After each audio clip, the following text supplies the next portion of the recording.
Ladies and gentlemen, welcome to Meanwhile Here on Earth. This program features in-depth conversations with the leading names in the subjects of UFOs, abductees, the paranormal, panel discussions, and the very best and brightest of the next generation of writers and researchers. Meanwhile Here on Earth, the show breaking new ground in alternative talk with your intrepid host, veteran investigative writer and researcher, Peter Robbins.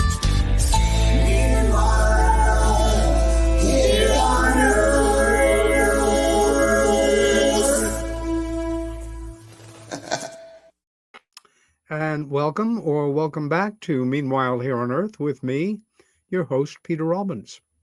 We're going to get right to our guest for tonight. We have got a lot of cover, and it has been a busy time in the world of UFO, UAP studies, and the politics that is at the edge.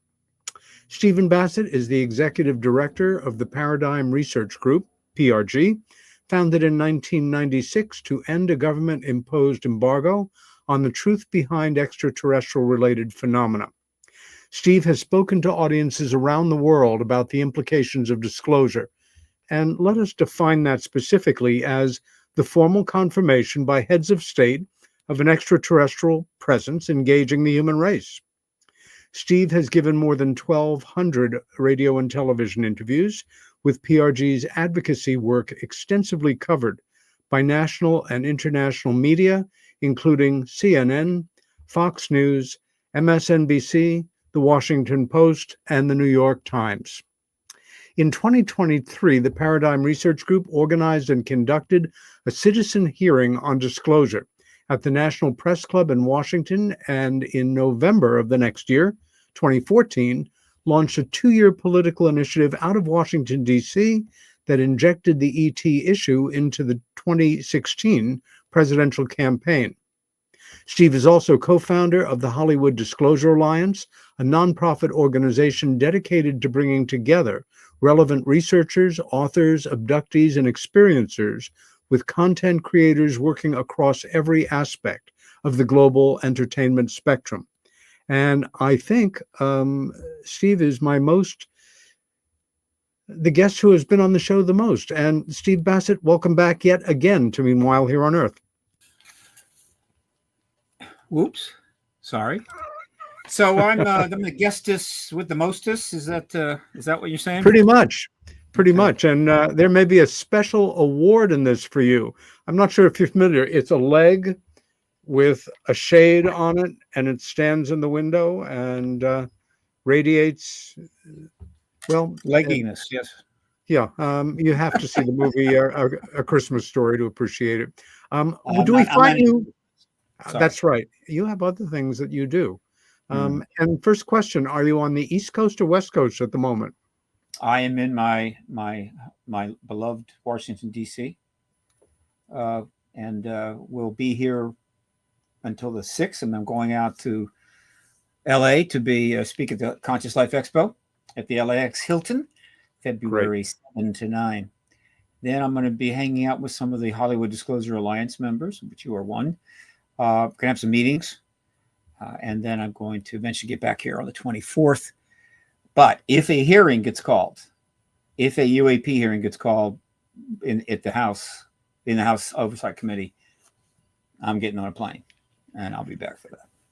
Being that you're in Washington, and as of tomorrow, we're several weeks into this new presidency with President Trump.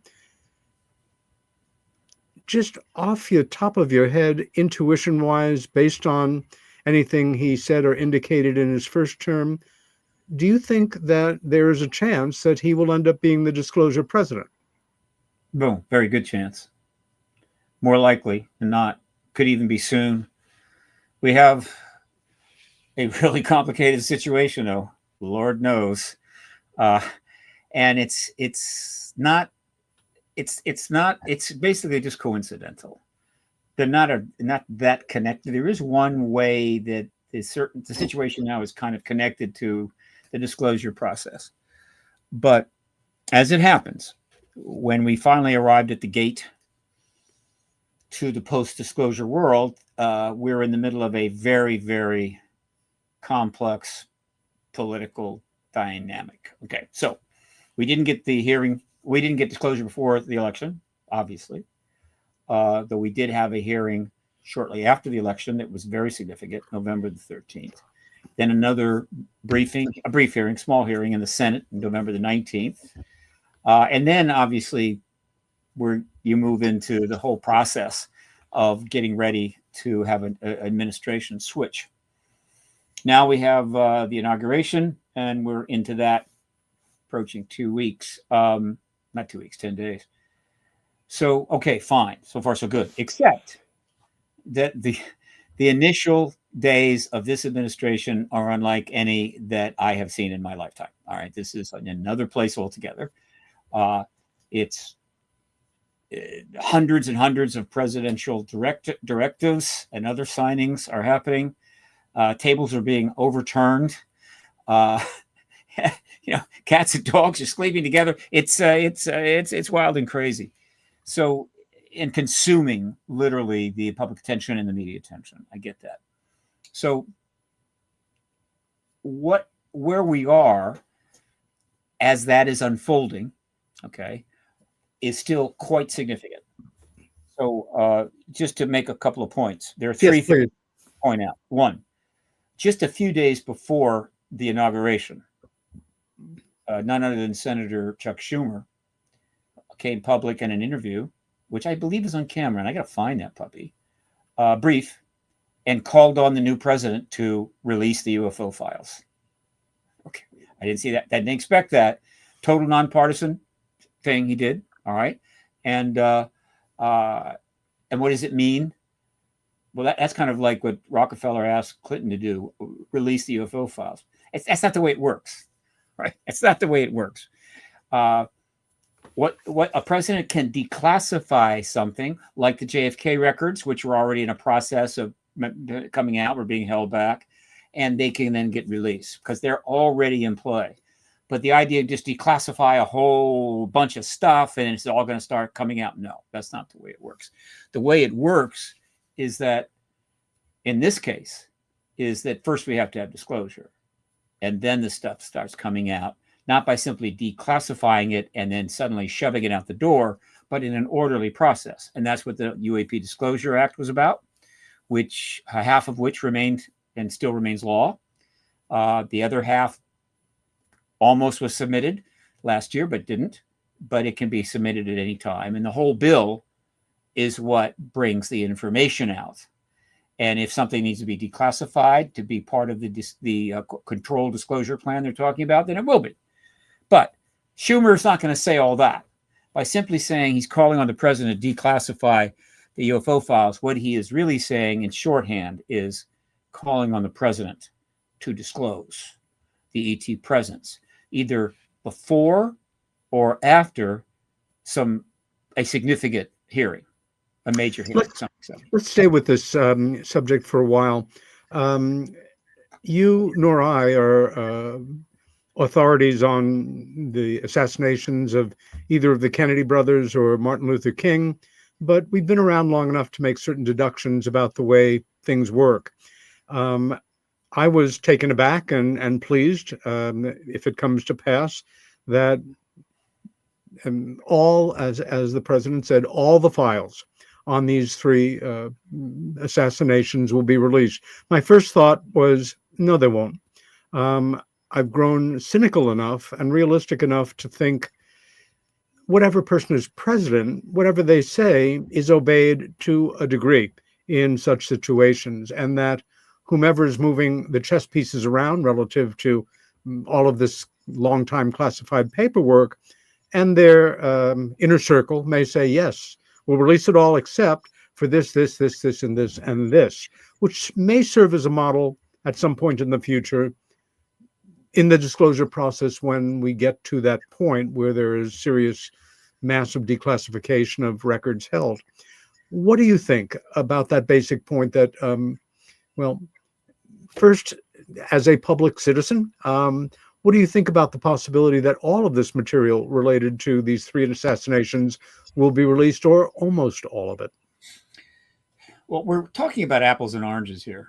In the one case, we're talking about some records with respect to a very specific event. A lot of things are in the public domain, but some things were withheld, I'm sure for various reasons. Okay. And it's about an event that was important, no question. The ET issue is in another universe. Okay. Fair enough. It's not about an event. It's about a 70-year policy of embargo coupled with 70 years of engagement of the issue at multiple levels of secrecy by the government, accumulating a vast trove of material and documents, scientific research and outcomes, plus bodies, plus records and so forth. So they're not in the same category. Now, Donald Trump was going to release, I think he indicated he was going to try to release that the first time around. This time around, I think he could. There are some reasons why they're being withheld, and it almost has to do with embarrassing somebody. But nobody cares about that anymore. And so he may very well do that. And I think if he does, you can pretty much count on the fact that whoever gets embarrassed is probably not in his administration. They're either not in the administration or they're dead. So the downside is just no longer there. But all of this comes under the fundamental general heading of the U.S. government went loco parentis on us and decided that we needed to be treated like children. And there were things we could handle and not handle, things we had a right to know and not a right to know. They classified everything and all that. And it's pretty much soured the people on the government and diminished trust. It's become a serious problem. It's literally an infection of the body politic. And so while the Kennedy files and MLB files are a part of that, they are a fairly small part of it. There is way more.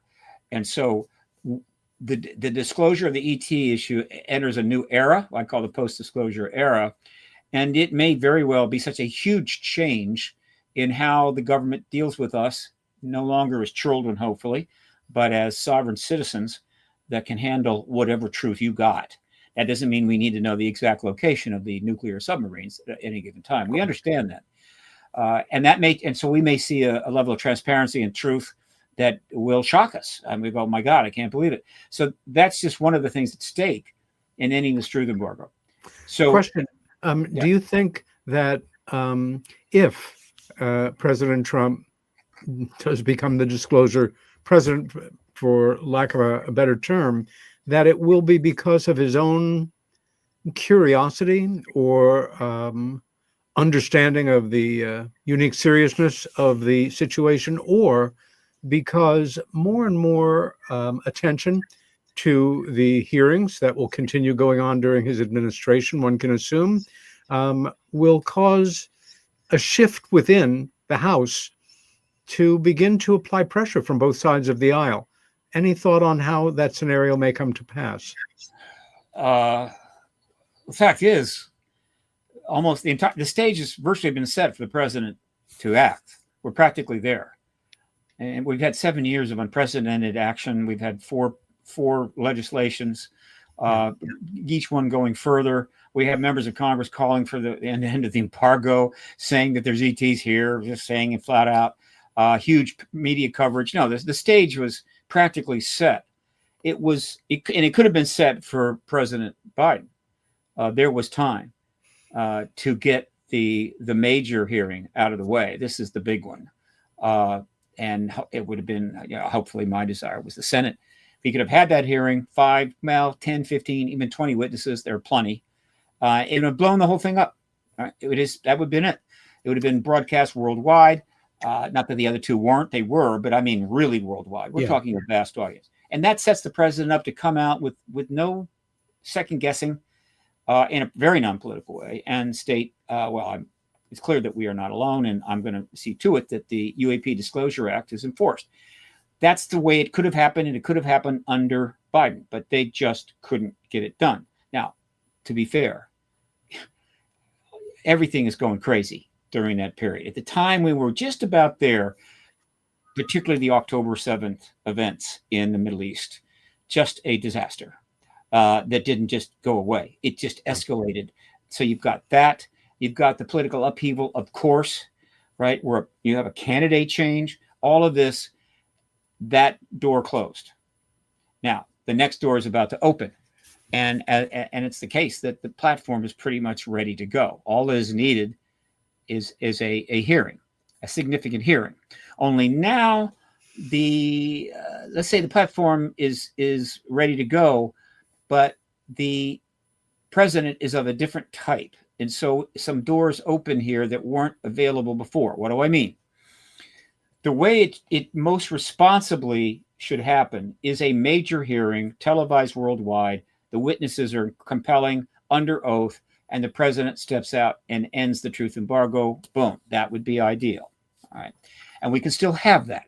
However, the situation now is such that I don't think it has to be a huge hearing in the Senate. It could be one more hearing in the House, even the House Oversight Committee, because this president is not like Biden. He is much more volatile, much more, what's the word I'm looking for? Independent in his decision making, and frankly, will just do whatever he wants to do, regardless of what some advisors may say. He is much less careful and much less inclined to stick with standard protocols. And so, a House hearing could be enough. We know that she wants it, and she has indicated she wants the nuclear shutdown witnesses. So that hearing could be enough, and she wants that soon. The definition I gave of disclosure, essentially, that it's not just the information coming out, but it is world leaders attesting to the reality of this phenomena and the situation. Do you see any possibility that things may come together if one particular world leader turns out to be dragging their feet or recalcitrant when other major world leaders at some point in the future are ready to go and they simply do it? The best example I can give right now is if this administration turns inward enough to not pay attention to this particular issue. They certainly have plenty on their plate in conventional terms, that we might see Russia and China decide to lead this movement and basically, take the credit, have the cachet of being the post-disclosure leaders and leave America in the dust. If by cachet you mean one of the greatest political legacies in history, yeah, that's always been the case. I've been talking about that for 25 years, that what's keeping Xi Jinping or Putin from doing it? And that's an interesting question. And I bring it up all the time in hopes that somebody in the Pentagon will actually hear it, because at any time they could pull the rug right out from under us, but they haven't. All right. So yeah, that could happen. But the situation with the current situation now is totally in the president's hands. And so what I'm saying is the way it should happen is first another hearing, even stronger witnesses. The nuclear weapons shutdown witnesses are more than strong enough. And there's 4 ready to come to Washington at any time. Yep. And then the president can come forward without really much discomfort at all and confirm that, yeah, we're not alone. And then, okay, the UAP Disclosure Act, which will have to be beefed up some, that's okay, will then go into, it will begin the process, and the process will be orderly under the law. That's the way it should be, and that's the way it will be. And things will be released right away. Even under the first act from 2 years ago that said you have to set up a UAP archive at the National Archives. They did. It's up there. And there are things actually going in it now, though they're not exactly breaking any records here, but it's already kind of started. But after disclosure from the head of state, president, it will get underway. Some stuff will come out early. Some stuff will be held back. All of it, the process is going to be monitored. It is exactly what we wanted, and that's why they put that bill in, and it was a bipartisan bill, Schumer and Rounds. So that's the way it should go down. That's most ideal. Now, there is another way, though, and that is simply that the president just does it. Now, what doing it, I don't mean declassifies everything, because that would not make a lot of sense. You can't you don't even know where it all is or exactly what you're declassifying in some sense. But the point is that that's not what the president would do. All the president has to do is get in touch with his appointed Secretary of Defense, his appointed CIA director, his appointed Director of National Intelligence, all right, who is their person, and say, ask around about this. Okay, you know what's going on. Check with the people in your office, and get back to me. And they would get back and say, well, you know, Mr. President, they're saying, yeah, that non-human tech, we've got it. It's deeply classified. That's it. Then the president walks out in the East Room and says, I've just talked with my appointed people, the top people, and they have confirmed, yeah, we've got non-human intelligence and tech. I'm telling you that today. That's disclosure. Right then, the moment those words come out of the president's mouth, that is disclosure without a hearing first. Okay, so it's a little different, but not much different.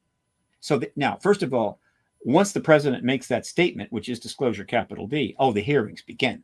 I mean, literally, you'll have committees in Congress competing to see who can get the first hearing out the door. There'll be 3 or 4 going on at the same time. And so there'll be plenty of hearings as part of the revelation process, not simply stuff coming out from the archives and coming out from the classified programs, but also witnesses coming forward and testifying and inquiries and what have you.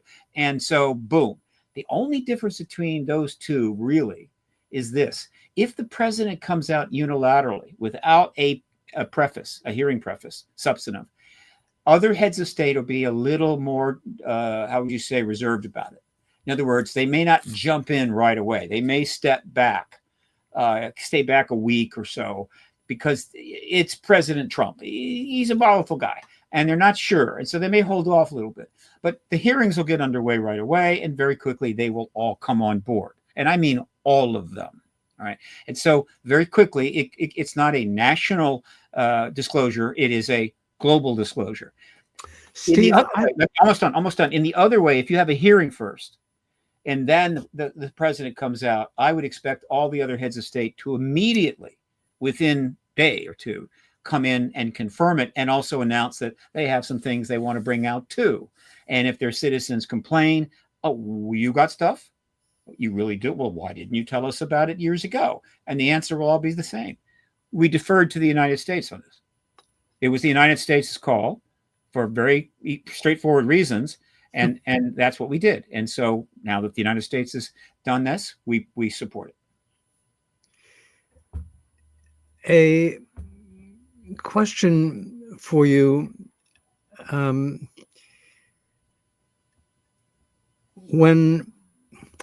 can I say,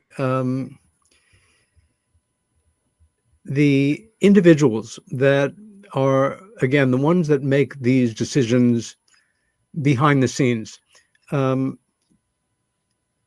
part of what we have to face with disclosure initiated here in America, where the cover-up began, of course, and where the national security state has kind of perfected itself in terms of classify more documents than any of us can ever imagine, that I've observed kind of a new permutation on skepticism and debunking. And it has to do with, over the past, say, 2 years, we have had one pretty gilt-edged, respectable eyewitness whistleblower after another come before one congressional hearing after another, give extraordinary testimony. In most cases, the worst thing you can say about them is, gee, that's a silly looking photograph, or their name sounds funny to me. But a number of people have expressed to me, and I think it's rooted in anxiety, well, how come, this is all just isn't public knowledge already? Frankly, I really wonder about all of these people. And, surely there's some of them that are looking for notoriety, a book contract, a movie deal. It's a fallback position. It's kind of pathetic on a certain level. But I think for a lot of folks who are really beginning to get uncomfortable about this subject, we're seeing the wall go up in slightly different ways than it has before this. Is that something you've observed at all? Not exactly. Look, the end of the truth embargo, this 78 now year thing, massive project that the government has successfully been able to pursue, was not going to be easy. It was going to be complicated, confusing, and awkward, and the circumstances in the world have just made it more difficult, and the political situation in the United States has made it a little more difficult. I always knew that, right? And so and because it's dragging out, it makes it much more vulnerable to criticism and ambivalence and so forth. I get that too. Sorry, but what matters is the process, not what the Americans think about it, or the people think about it, how they're reacting. It's the fundamental process. Yeah. And so there are witnesses coming forward that are much more difficult to vet. Doesn't matter. There may be even a total fake come forward. Doesn't matter. Right? The ET presence has been proven over and over. It's already proven. The U.S. government already knows about the ET presence. The U.S. government is well aware that there's a full movement that knows that they know about it, and they know that we know that they know that we know about it. And so it's all about the end game, right? In other words, that's what's going on. What's happening on Twitter or what some witness is saying or not saying is part of the background noise. I'm interested in the actual playing of the game, the pieces on the board. And in that sense, we're very close to checkmate. And so we've had 8 hearings, 2 of which were substantial. 6 were pretty much briefings, but they were hearings in front of the Congress. Prior to that, we hadn't had one since 1968. We've had 4 pieces of legislation. The last one was massive, but got cut in half, but can be resubmitted at any time. All right. We have an entity set up specifically to deal with this issue. ARROW, All Domain Resolution Office, All Domain Anomaly Resolution Office. We have the NASA has set up a study group as well. They're on board. We have members of Congress speaking out. We're getting huge media coverage. All of that is on the chessboard. That stuff has happened. And so it really comes down to the very last thing, and that is the president taking action. All right. Right now, there are 2 ways it'll go down. We're going to have that hearing and the president's going to act, or the president's just going to act. Okay. And I've expressed that. That's how close we are. So the rest is just background noise. So when you have a situation where just to give you just in the last few months, you've got a situation where you have another major hearing in the House rather, with important witnesses. Then you have the chairman of that hearing, Nancy Mace, Congresswoman Mace, saying she wants another hearing. And then, as it happened, she was able to sit down with with me and Bob Salas in her office that evening of that hearing with Tyler Roberts, the filmmaker podcaster, filming it. That interview is available. It's already on YouTube. It's a 19-minute interview where Bob Salas tells Congresswoman Mace the basic story of the shutdown of the missiles at Malmstrom. I don't think he's ever told that story to a member of Congress. He did give a 2-hour presentation to ARROW, which basically then did nothing, but that was what ARROW was doing at that point. And so in that interview, she mentions that she wants the witnesses. She wants these nuclear shutdown witnesses. Gillibrand, who I was able to talk to briefly, Senator Gillibrand, said, yeah, she'd be happy to talk with Bob Salas. And so Bob is willing to come out here and talk to her. But then there's, a lot's going on. We understand that. This all took place on the 13th of November. And so very soon I'm going to revisit Senator Gillibrand's willingness to do that. But in terms of the House and in terms of the nuclear witnesses, a lot has gone on. All right. So let me tell you what you have here. All right. You can't really see very well, but basically this is a set of witness statements, including some signed affidavits. It has a cover letter from Bob Salas. All right.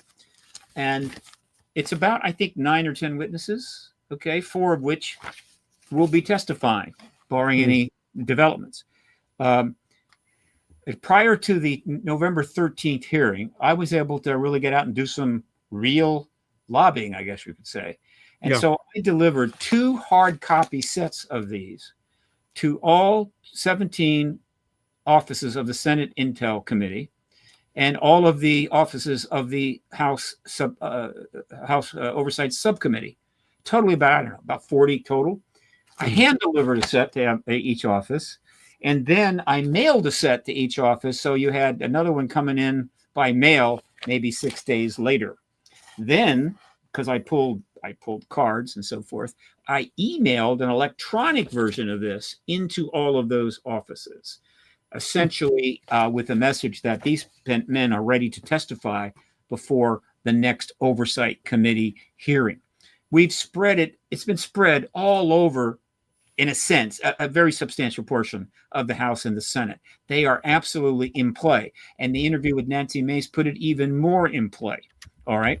So that has happened. Then, all right, Chuck Schumer comes out and says, Mr. President, we please declassify the UFO files. And so I'm feeling good. This is good. But the question is, where is Trump on this? And then we got a very clear message that not everybody has seen. But as it happens, Donald Trump Jr. has a podcast. Are we shocked? I don't think so. He's also got a lot of subscribers. Are we shocked? I don't think so. Million something, forget what it is. It's a big number. So he's got a big podcast. He's Donald Trump Jr. And a few days before the inauguration, literally before the inauguration, I learned that his podcast just had on Luis Elizondo and Ross Coulthart. And what did they talk about for an entire hour and a half? UAP, witnesses, the whole thing, the whole 9 yards on Don Jr.'s podcast. And you've got Coulthart and Elizondo saying all the things you would expect them to say, but they kept throwing in, and your dad, or this, or your dad, that. All right. Now, let's be clear. There is no way that Donald Trump Jr. brings on Elizondo and Coulthart onto his podcast unless his father has approved it or even asked for it, period. Okay? He didn't surprise his father with this. You could not get a clearer message that it is on his agenda. He is going to deal with this. And I believe it's going to be very, very soon. But as you know, he's in the process of signing several thousand executive orders and a lot of other stuff. I mean, he's doing what he said he would do, only this time far more aggressively and far more quickly. And so right now he's very busy. But this will stop pretty soon. We're not going to have a hearing until the nominations of the major appointees is done. So we're still about 10 days away from that. But after those nominations are done, and most of the executive orders that are going to be signed have been signed, at that point, the field's wide open. I think Nancy Mace is going to make her move. And when she holds that hearing, then the stage is really set for him. And God knows what else is going to happen between now and then. And so I am saying we are that close. It would not shock me at all. In fact, I'm inclined to believe it's more likely than not. We will have a disclosure statement from the President of the United States no later than the end of March. Wow. Well, that's quite a prediction. Question for you. The world, certainly Americans, have become much more viewers than readers. Fewer and fewer people read for pleasure, and fewer people read when they can see flickering images telling a similar story.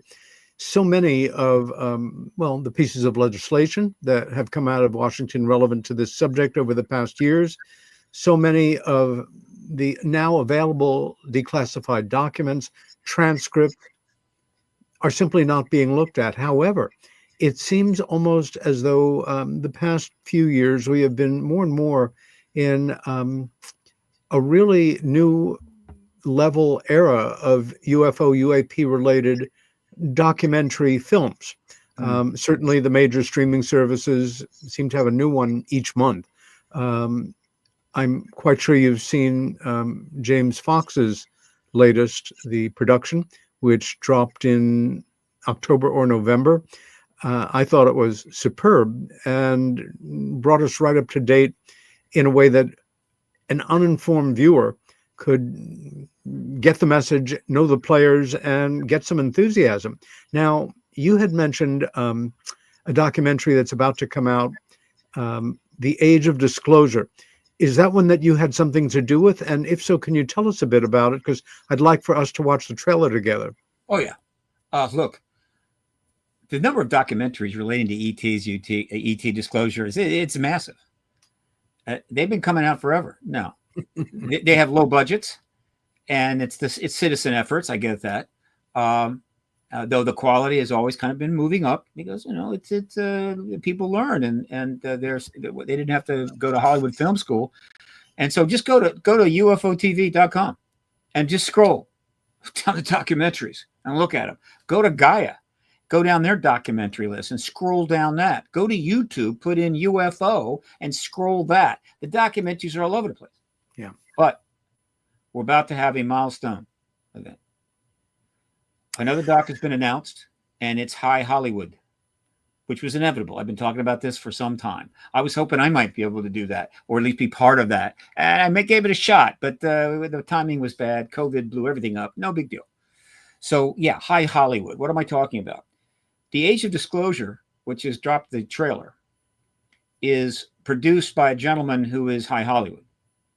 He's been producer on a number of movies, including Ready Player One and some other ones I think people would know. This is high end. And so when you look at the trailer, you realize this is several production values above the usual. More importantly, because it's High Hollywood, because we're talking about a more heavily funded and I guess more gravitas, they've got all the witnesses, all of the people, all of the heavy duty people that you want to see together. It's a major doc. And it also has I think a respectable possibility, though that's up to them, to be the first doc on this issue ever to get big screen distribution, which some people, who cares, right? Who goes to the movies anymore? Plenty of people go to the movies, trust me. But we've never had a big screen distribution. People have rented some theaters and shown maybe a couple of nights of this. That's fun. I'm not talking about that. I'm talking about 1,500 screens, 2,000 screens. We know what that's like. Never had it, even though they would make money. And that's not an accident, because while Hollywood has made $200 billion in total collective revenues from sci-fi movies about extraterrestrials, literally that have ETs in them, no doc has ever gone on the screen, because that would be a problem for the government and the truth embargo. So I'm just saying a little deal there. Why is that important? Because when you take this subject matter and put it up on a giant screen, right? And in a room full of people. And they're watching it, right? In this big screen, it gives it a huge boost in gravitas. It makes it far more important. This could be the very first one, a milestone in make history. Now, they may not do that. They may just go with a very high-end film on any one of the major platforms, and in which case it's going to be hugely watched. But so that is going to have its initial premiere at a well-known film festival in Texas, at Austin. I think it's SYSX Film Festival. I predict it will win the documentary award. So that breaks on March the 7th. And then I think we'll see them move quickly. And so remember, I'm talking about we could have disclosure by the end of March or so. This doc is going to get a hell of a lot of press. It's already getting press, but it's going to get a lot of press. It's going to get written up. It's going to be out there. There are going to be clips turning up and so forth. And that's just feeding the end game. All right. So that's in the works.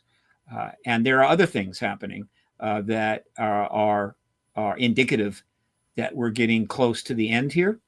And I'm trying to stay up with that. My job is to get the witnesses, the nuke witnesses right now before the House committee. And my total effort is at that. And I'm doing the best I can on it. At this point, should we take a look at this trailer? Absolutely. Race, would you run that baby for us?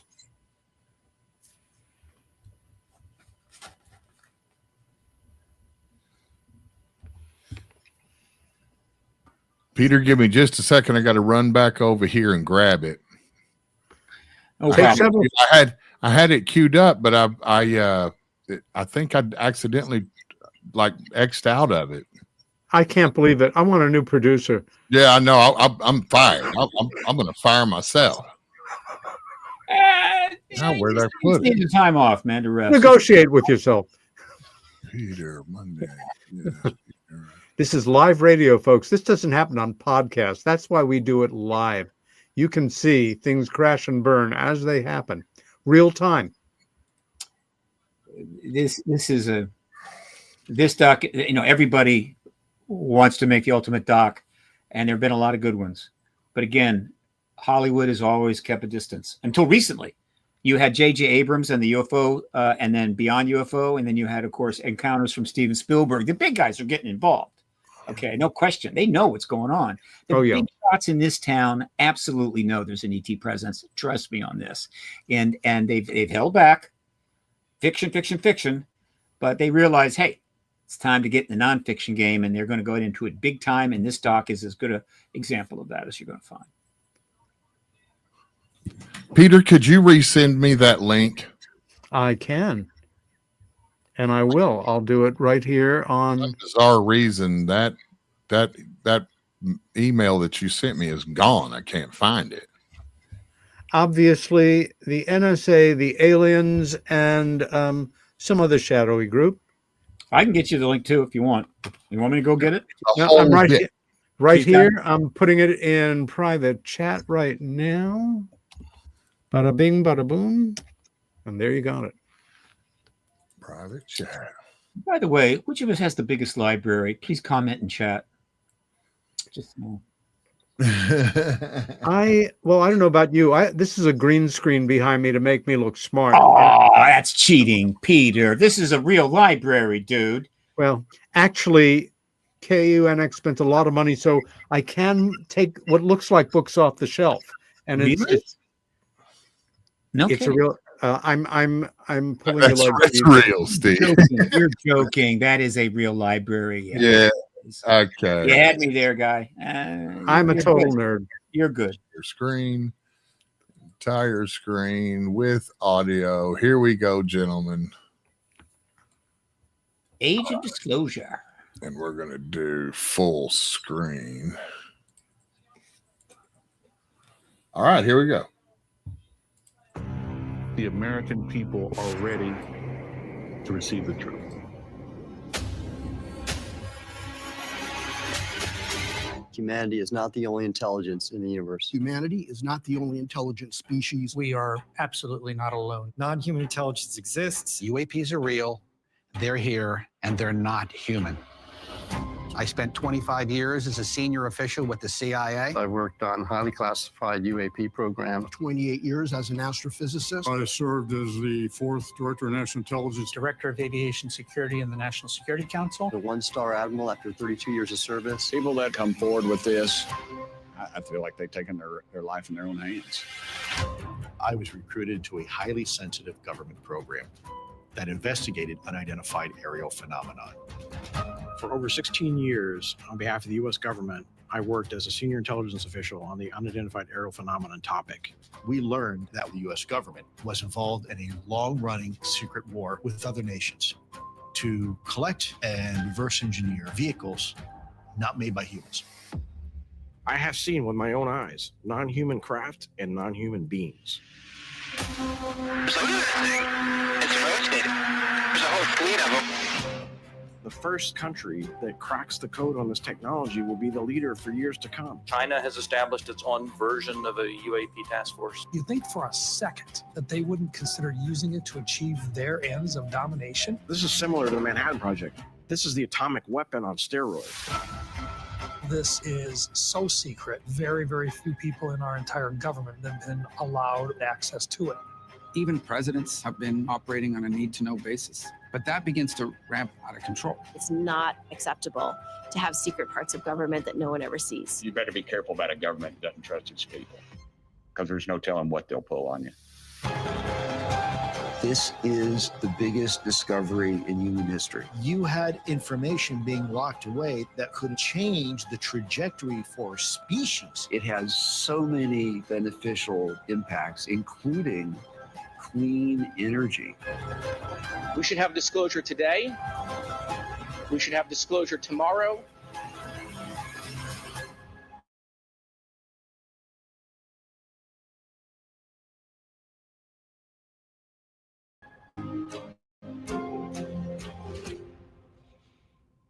What else you want to know?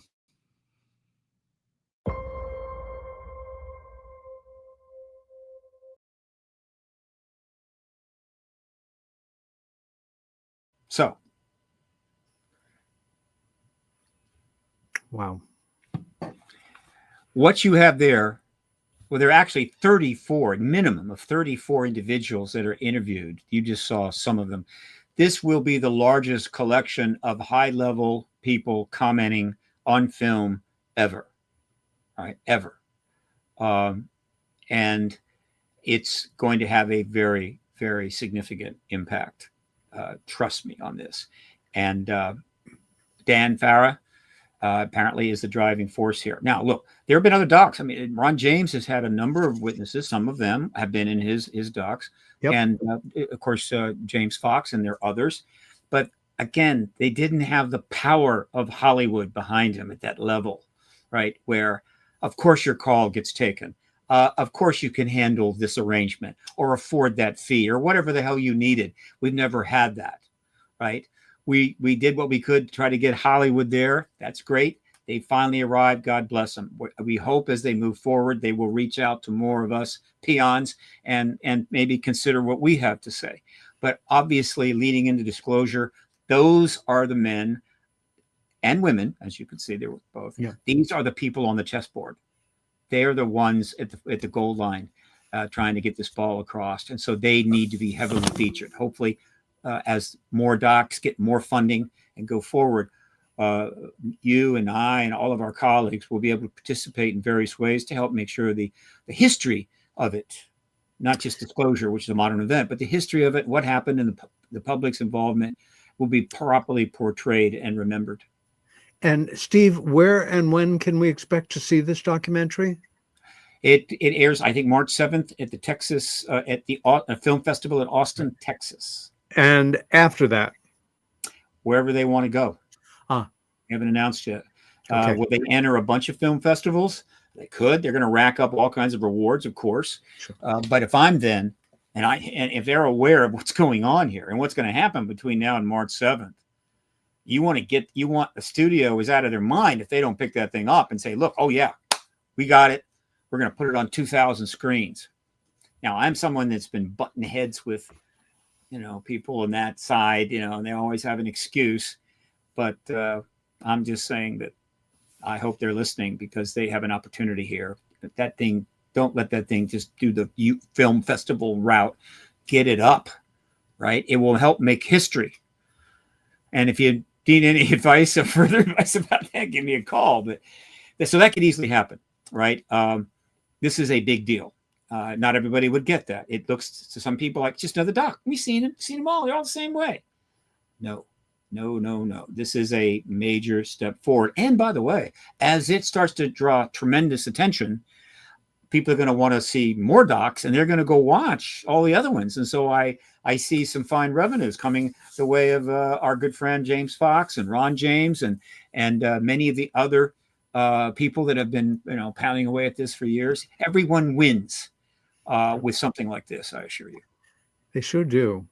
To switch gears to some degree, for many years you have been talking about a clock that has been ticking.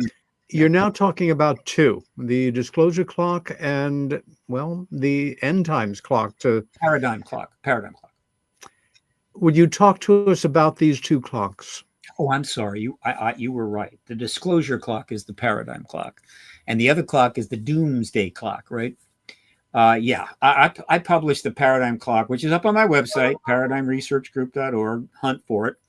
Back in 1998 or 9, I think. It is midnight on that clock is disclosure. The one that capital D disclosure. Confirmation by heads of state, starting with one, almost certainly, of the non-human technological or extraterrestrial presence.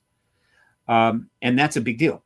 It will be the biggest paradigm change in history, the biggest news story of all time, etc. But there's another clock that's been ticking, and that's the doomsday clock. And I connected the two together right off the bat. Now, the Doomsday Clock was published in 1947 by the Bulletin of Atomic Scientists because they were kind of concerned about this thing that they helped build, this thing that they used and dropped on a couple of cities, and realized pretty quickly by 47, this was going to get out of hand, right? This is going to be a problem. So they just said, we're going to create this Doomsday Clock, and we're going to set it at 7 minutes to midnight because things were already moving forward at that time. I think about the same time as when the Russians tested their first atomic bomb, and then they tested the hydrogen bomb, and then they did the bomba, the largest bomb ever tested, which I think blew some islands completely to smithereens, and I don't know, rattled coffee cups throughout Asia, whatever. So they knew it. And so they said, look, this is something we got to worry about.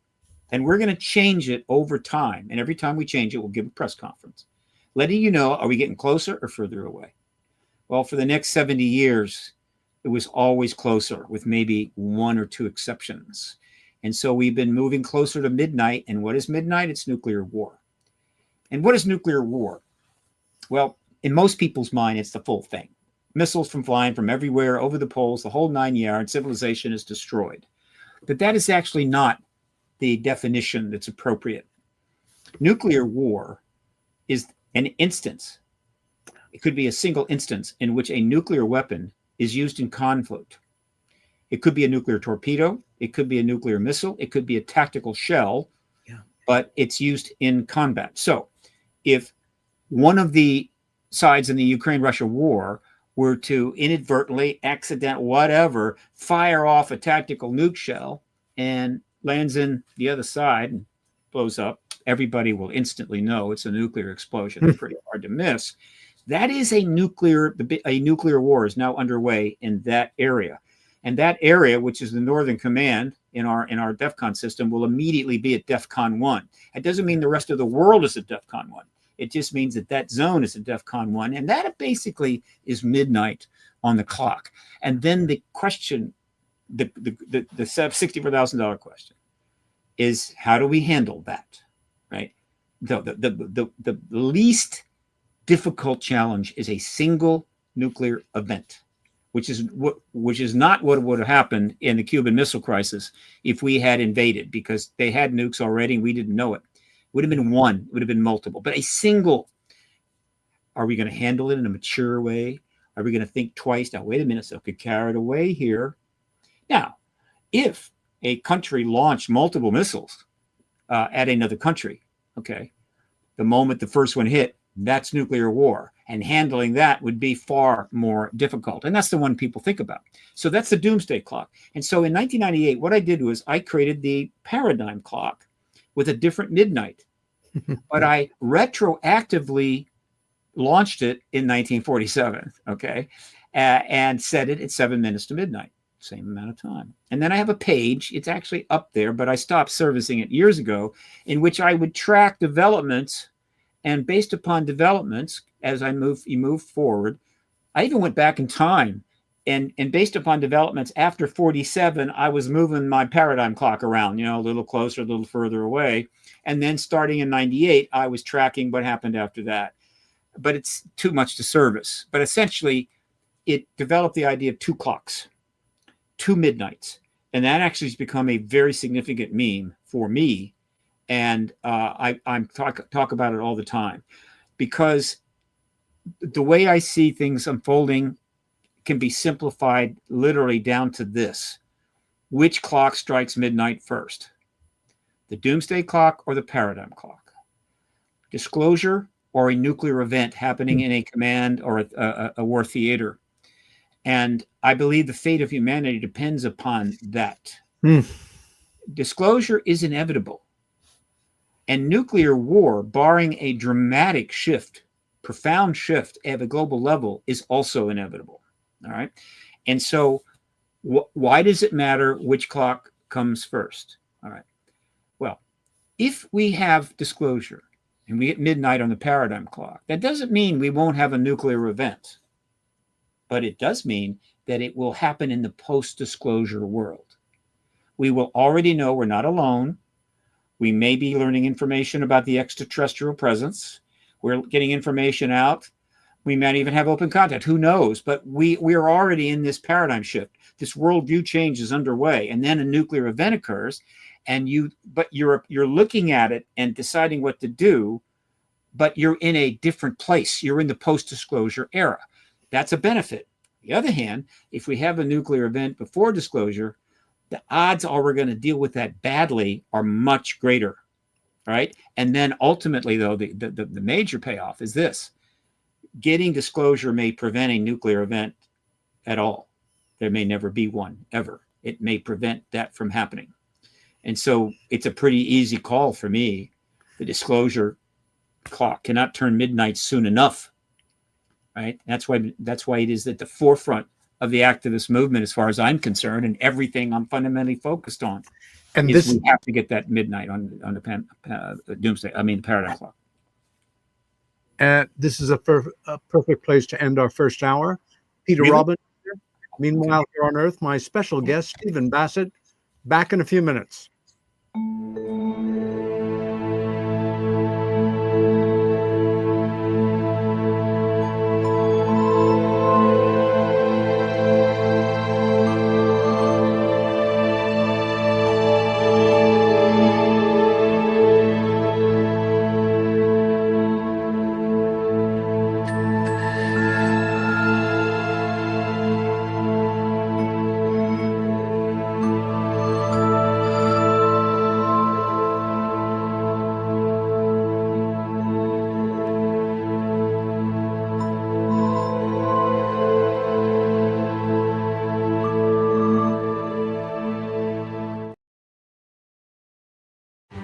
Tickets are now on sale for Rebels of Disclosure 2025, May 12th through the 15th in Grafton, Illinois at the beautiful Pierre Marquette Lodge and Conference Center.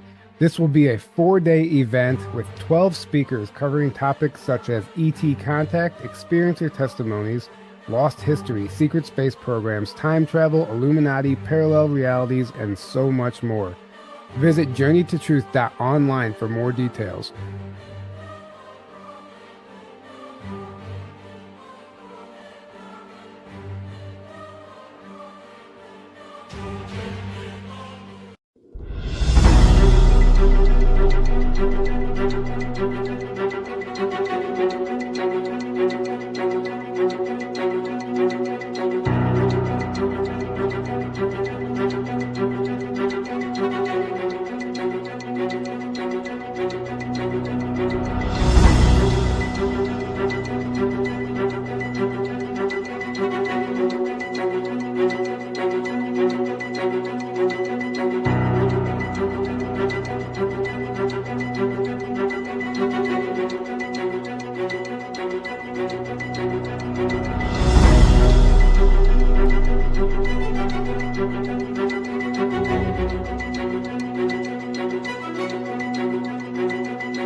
The UNX Network classes and workshops are enrolling now for 2025. If you're interested in psychic protection, chakra balancing, dowsing, or perhaps healing with sound and music, visit unxnetwork.com to see our complete series of live and on-demand classes and workshops hosted by the one and only Margie K. For example, in January 2025, you could spend 4 Saturdays with Margie for her exclusive live remote viewing workshop. Margie K is one of the most accomplished remote viewers in the world, and she will share her secrets and totally unique methods in this course. Some courses are open now. Seating is limited for these live courses, so register now at unxnetwork.com. UNX members use promo code XMEM for an additional 15% discount.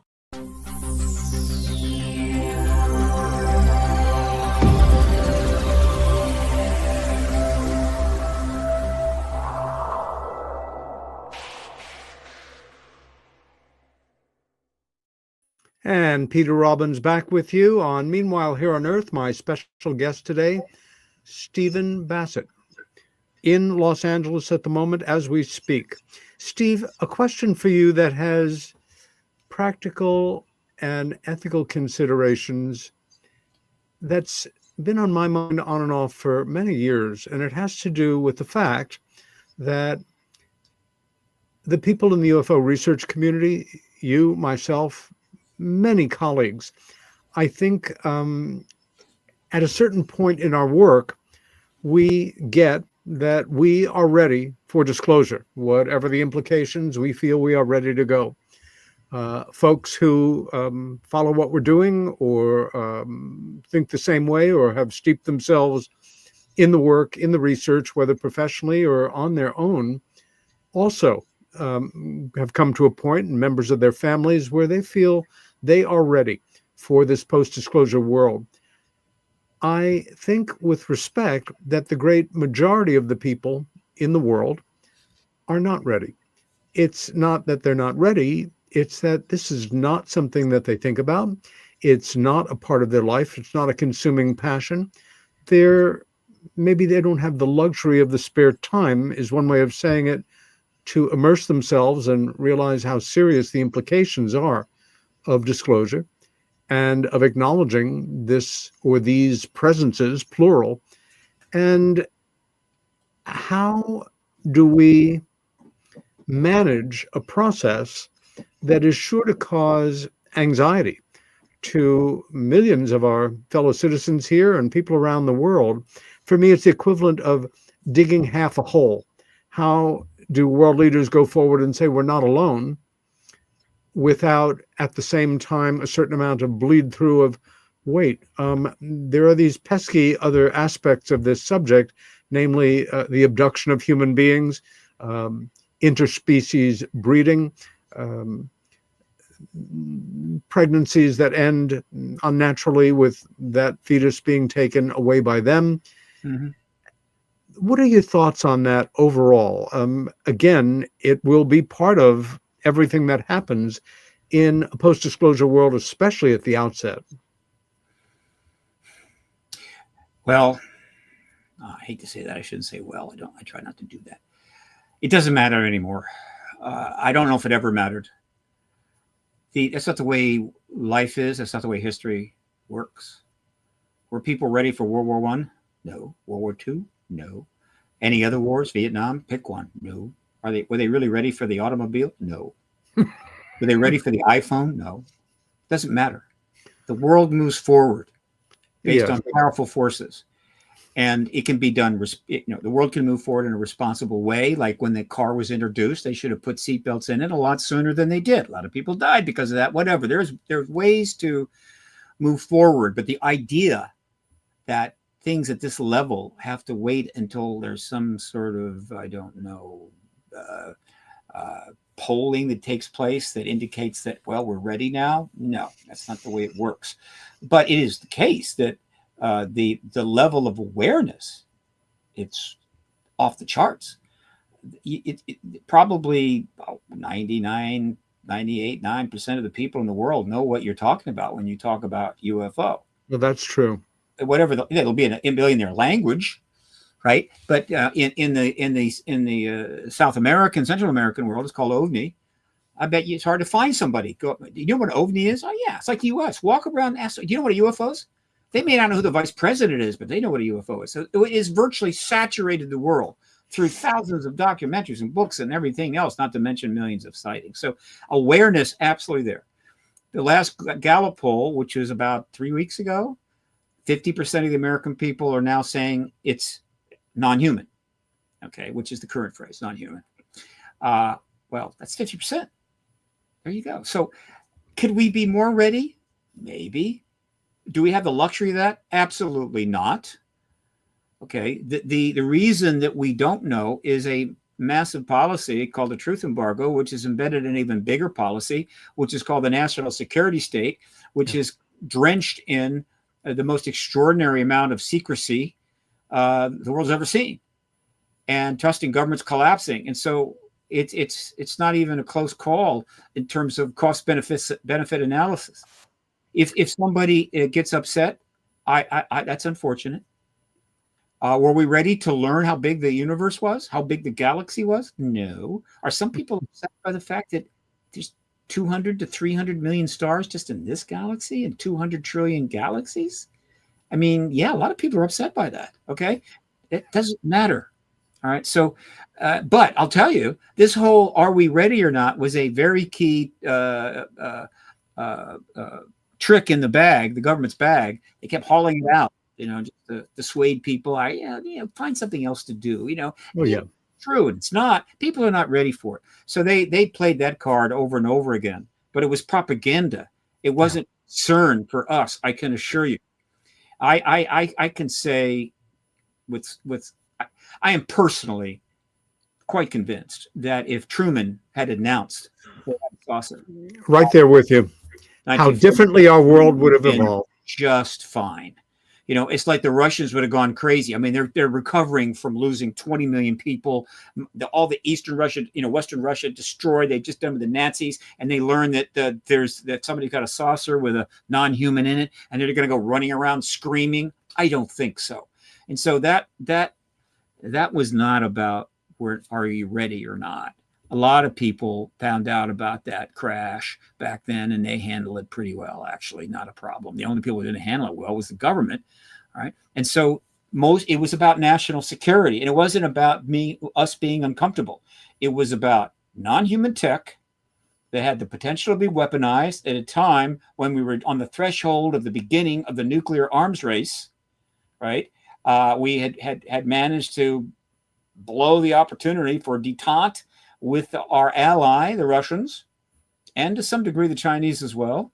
Yeah. We ended up with a war in Korea that ended up killing Chinese. Meanwhile, so the post-World War II was handled badly, to say the least.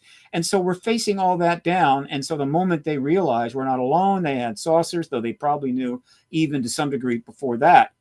It was all about national security, weapons, right, and so forth. It was not about upsetting American people with a ontological shock.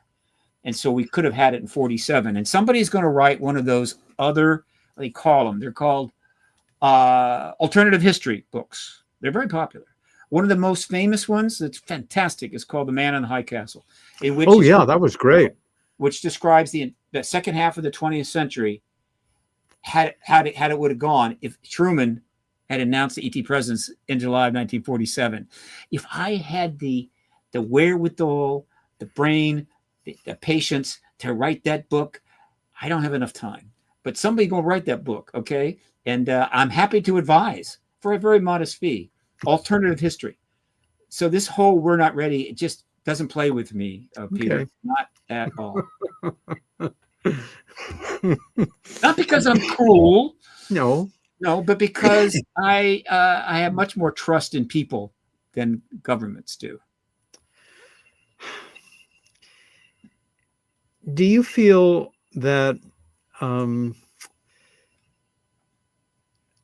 we have this entity called major media, and let's just say we pass through this eye of the needle at some point in the not too distant future, and we go from a world that is repressing this information to a world led, ideally by the United States of America, in declassifying and educating people about it on a major level, that at that moment, the talking heads that we know here for major media, be it on the left or on the right, that we will see all of these commentators do their best to assume a position of leadership because they've got the floor, they've got the mic, and they've got the show, sometimes with their name attached to it, that folks like you and I will, thanks for helping us get this far.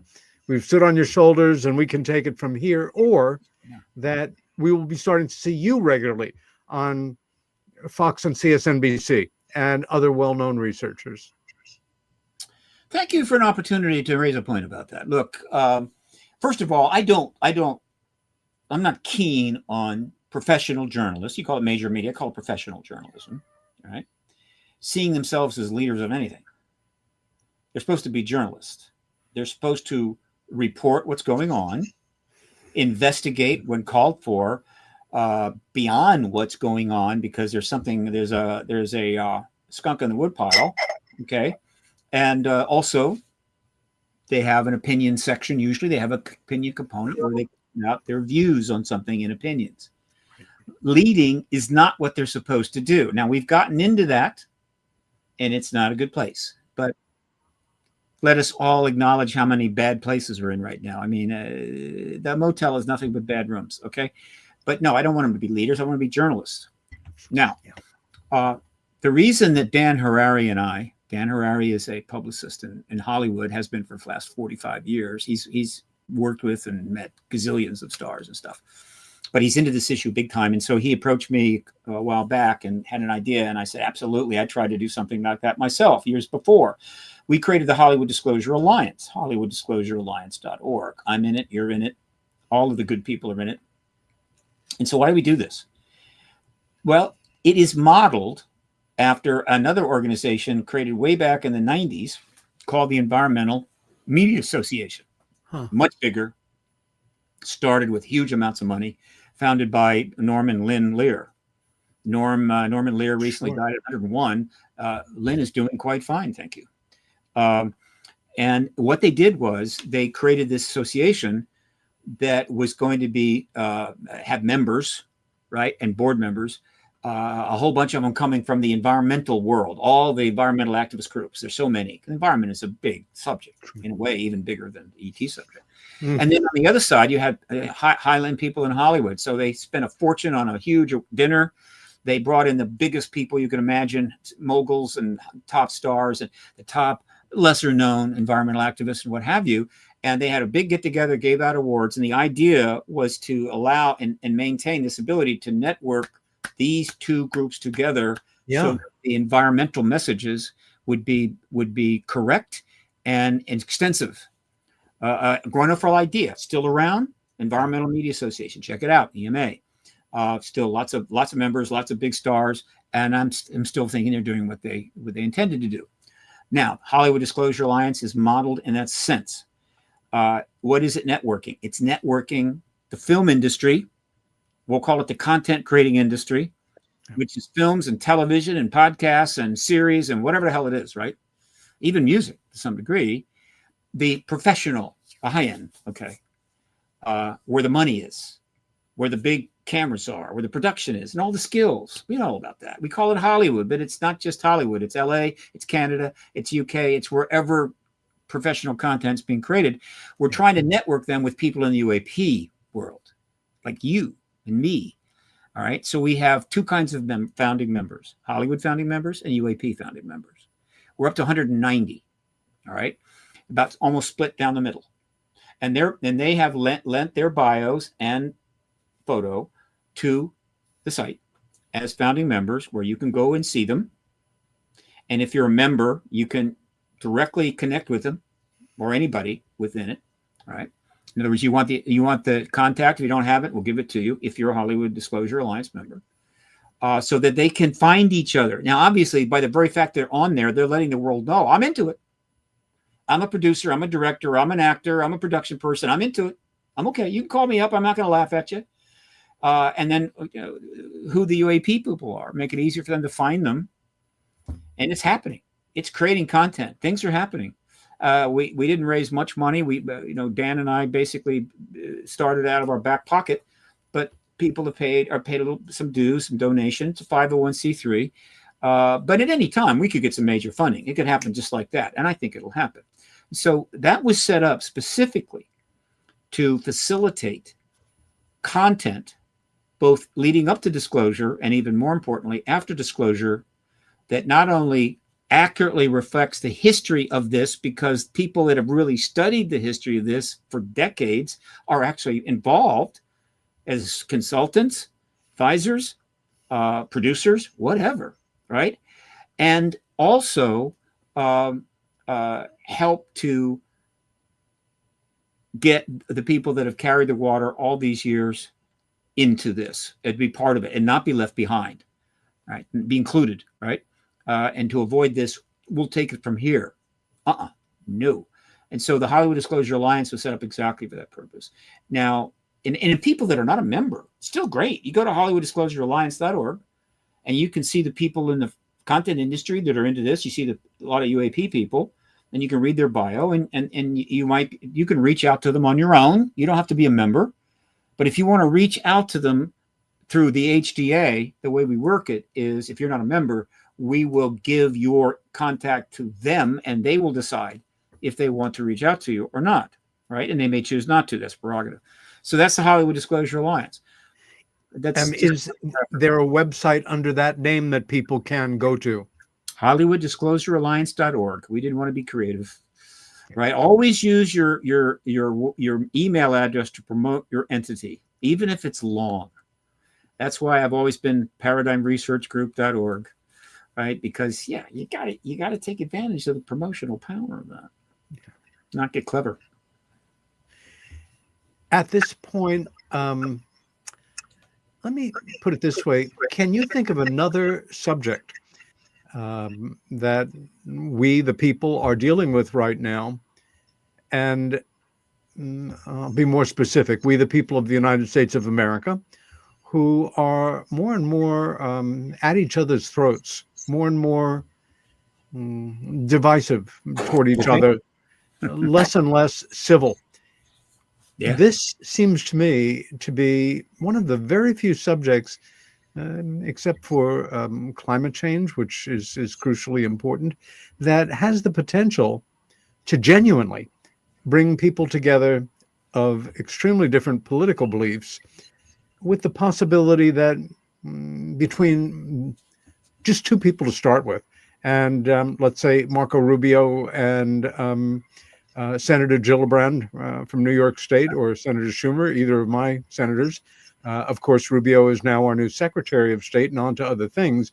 But you couldn't find people who are more ideologically opposite, who Sure. have been working closely together, and I would bet almost begrudgingly in terms of Washington's usual sensibilities, finding each other's as human beings that they could be friends with. Again, I know this seems a little Pollyanna for some people, but it does seem to me, once again, that we have an opportunity to do what we can to bring people together in this country on an issue that is important to all of us. It's a side benefit, but it's a big one. And I pointed it out for years, going back 20 some years. I pointed this out, that our politics is dysfunctional. In fact, almost all of the basic institutional components of the United States right now are dysfunctional. We're not a car with a flat tire. We've got 4 flat tires. The steering wheel is broken. 2 of the windows are kicked out. We're in deep trouble. There's no question. And one of the reasons is we've had the breakdown. One of the dysfunctions is the breakdown in trust in the American government, which has led to hyperpartisanship. Yeah. And other things. And so we have the most hyperpartisan situation in my lifetime. Before World War II, there was a lot of Nazi activity, and there was some pretty severe splits and some tensions. But I don't think we've ever had something this broad in terms of spreading out to just regular people. It's not like a few groups going at it. It's like we've really developed a division across the entire country, because we are a Western nation. We are part of the Western culture, and the Western culture's number one curse is binaryism. This is not a problem the Eastern world has. We've had it. Europe all the way out. Everything is one or the other, black or white, right? Good or bad, okay, up or down, and there's no in the middle. And of course, it is not the way the world is. It's not the way to operate, and it creates all kinds of problems. Yeah. And so, in the case of this, not surprisingly, we ended up with 2 parties. We gave them each a color, red and blue. No other colors are allowed. We divided the country up, red and blue, and so forth. We've been doing that, and it's gotten worse and worse and worse. And now people are talking about splitting off, seceding from the country, and God knows, it's awful. And if it doesn't get fixed, I assure you, it's one of many reasons why the body politic is going to die, and they're going to have to decide bury it or cremate it, right? So but it happens, and I think this is essentially a side thing. It didn't have to be this way. We could be having disclosure at a time when everybody's getting along. It doesn't matter. The point is that it is the most nonpartisan thing that's ever come down the track, right? Easily. Everybody understands that. Let me ask you, when you and I talk about UAPs, UFOs, different cases, different witnesses, we're talking about a rather modest slice of the pie. Our main interest is that part of the phenomena represented by what we feel are highly advanced machines of unknown origin under intelligent control by intelligences who can only make our guesses at, who come and go from this dimension, this location, to wherever they are based or wherever is home with impunity whenever they want. Do you feel that, referring to this general group, and that in itself may be representative of wildly varied civilizations, if you will, that it is not out of the question that before we human beings can wrestle this problem to the ground and find a way to initiate disclosure in the official sense that we can agree upon, that at a certain point they may initiate it on their own? In other words, we've given you, well, in modern times, 77 years to think about this, in classical time, way before the Bible, and yet you still don't get it. So we're going to make ourselves known for our own reasons, enough already. Do you feel that's a realistic possibility, as well as human beings taking this to task? Oh, yeah. It's always been on the table, talked about it, but they haven't done it. They certainly have not hidden. They've allowed themselves to be seen and so forth. They're doing all kinds of stuff. So we have a huge amount of information about them. So that is clearly happening. But in terms of doing what it took to force a head of state to confirm their presence, that they haven't done. Or to put it another way, what they have done has not resulted in that, and they haven't escalated to find out how much it would take, all right? Until recently. So well, let's get into that. It's fair to say that the disclosure process between other intelligences and certain human beings goes on every day. But we're not talking about mass events. We're talking about 2, 3, 7, 14 people, one person at a time that has an experience or a profound sighting or an abduction. And then they become part of this other group of people, so to say. But it's far-fetched, but there are no real models in science, in history, of beings from elsewhere disclosing themselves en masse. I don't know if you remember, there was a miniseries that was made in the 80s and then remade about 6 years ago. As always, almost always is the case, they should not have remade it. They shouldn't have even made the original one. It was pretty goofy, but it had an opening that was superb. V, as in for victory. Sure. And I thought, again, it was not great, but the opening was simply one morning, everybody in the world wakes up and learns that over the 60 biggest cities in the world, 1 mile up, is a giant mothership 1 mile across. Game over. I thought that was wonderful.